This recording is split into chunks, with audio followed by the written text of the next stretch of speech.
Salam əziz abituriyentlər və müəllimlər, mən biologiya müəllimi Qarazadə Aynur. Bugün sizlərin diqqətinizə çatdıracağım filogenetik sıraları biz bildiyimiz kimi 10-cu sinif biologiya dərsində öyrənirik. Elə isə keçid edək mövzumuzun izahına. Filogenetik sıraları ilk dəfə Kovalevski tərəfindən müəyyən olunub. Filogenetik sıranı biz bu şəkil üzərində öyrənirik. Atın filogenetik sırası. Atın filogenetik sırasına diqqət yetirdiyimizdə burada ad ardıcıllığını görürük ki, bu adlar deməli əcdaddan müasir ata qədər olan nümayəndələrin adlarıdır. Bu adları biz əzbər formada, ardıcıl formada öyrənməliyik. Çünki test tapşırıqlarına bunlar düşür. Phenocodus, Eohippus, Meryhippus, Hipparion və müasir ad. Kovalevski belə deyirdi ki, atın əcdadı türkü boyda olub, həqiqətən də şəkildə çox kiçik formada verilib. Boyları qısa olduqlarına görə bu heyvanlar otlar arasında deməli asanlıqla gizlənə bilirdilər və buna görə də bunlarda öz belə deyək də düşmənlərindən sürətlə qaçmaqla müdafiə olunmağa ehtiyac yox idi hələ. Çünki kiçik heyvanlar idi və belə deyək də asanlıqla gizlənə bilirdilər. Yumşaq otlarla qidalandıqlarına görə bunların dişləri qabarıq formada olub. Bəs necə oldu ki, bunlar deməli bu formadan müasir ad görkəmini aldılar? Gəlin onu araşdıraq. Neogenin sonunda, baxın dərsimizdə də göstərilib, neogenin sonunda mühit şəraiti dəyişir, quraqlıq olur. Quraqlıq bitkilər necə idi?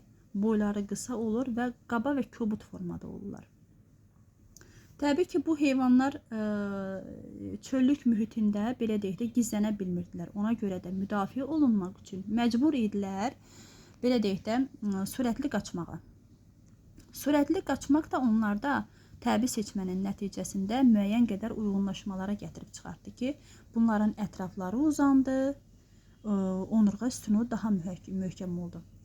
Bununla kifayətlənmədi. Həmçində baxın burada şəkildə göstərilib, ətraflarında olan barmaqların da quruluşunda və sayında dəyişikliklər oldu. Hansı dəyişikliklərdir? Gəlin baxaq. Phenocodusda burada bir ətrafı göstərilib ki, burada 5 barmaqlıdır.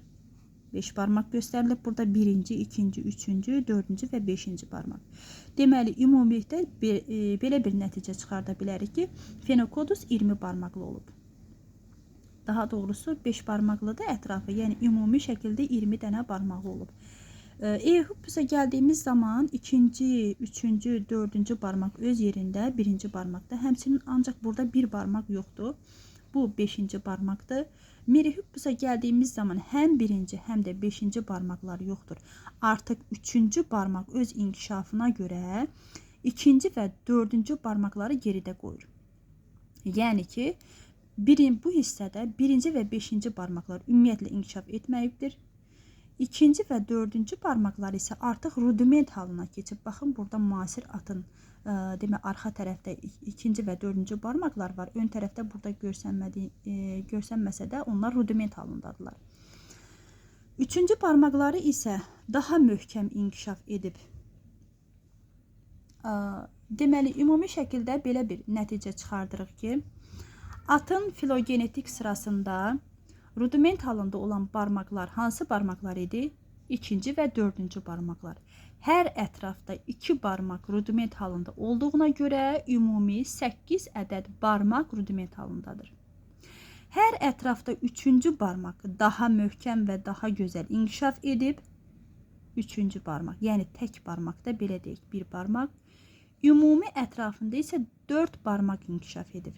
Bəs neçə barmağı ümumiyyətlə inkişaf etməyib, yox olmuşdur? 1-ci və 5-ci barmaq. Ümumilikdə 8 barmaq yox olmuşdur, inkişaf etməmişdir. 1-ci və 5-ci barmaqlar.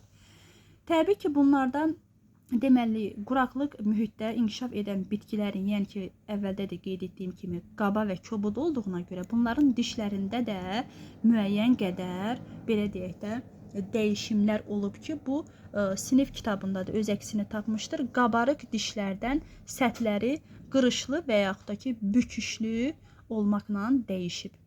Test tapşırığında bu formada da verilə bilər. Yəni ki, qabarıq dişdən qırışlı dişlərə, qabarıqdan büküşlü. Bunların hər ikisi Yəni ki, doğru hesab edilir. Əsas odur ki, bilməliyik ki, əvvəl qabarıq formada dişləri olmuşdur. Müasir ata gəldikdə isə dişlərinin səthi qırışlı və yaxud da ki, büküşlü olub. Bu mövzuda diqqət yetirilməli olan məlumatları ümid edirəm ki, ətraflı formada nəzərinizə çatdırdım. Sağ olun, təşəkkür edirəm.